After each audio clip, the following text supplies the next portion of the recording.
အားလုံးမင်္ဂလာပါဒါလေးကတော့ဒီလို135လမ်းမှာရှိတဲ့ manager ဆွေးတုပ်ခြင်းလာထင်းရင်စိုက်ပြီးပါဗျ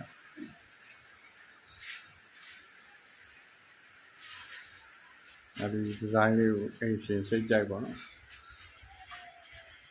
လောက်ဆောင်ပေးထားတဲ့ဒီဇိုင်းလေးပါဗျဒါလေးတော့ပန်းလေး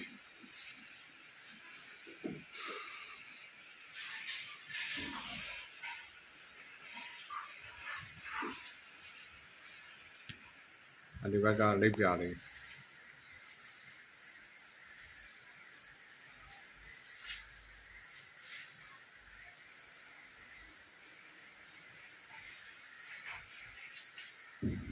လိပ်ပြလေးနဲ့ပန်းလေးပဲဒီဘက်ခမ်းမှာတော့အပင်ကာလာချေ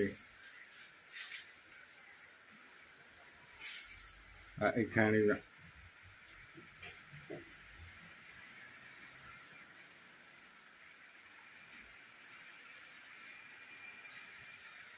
ဒီဘက်အခန်းပေါ့နော်ဒီနှစ်ခန်းတွဲကိုတစ်ခန်းနဲ့လုပ်လိုက်တာပဲတိုက်လိုက်ရတော့ကိုမမေပိန်းနေစားပဲဝန်ဆောင်မှုမှတာဝန်ခံပြီးတော့လုပ်ပြီးလေစိုက်လေဗျ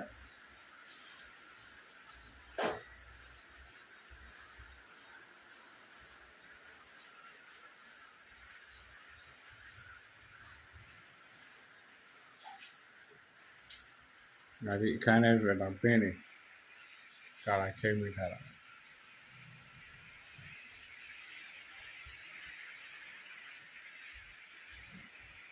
နောက်ပန်းကိုကာလာထဲမှာပေါ့နော်ဒီနေ့ final လက်စားတက်ပြီပေါ့ခဏလေးကာလာထဲမှာပဲ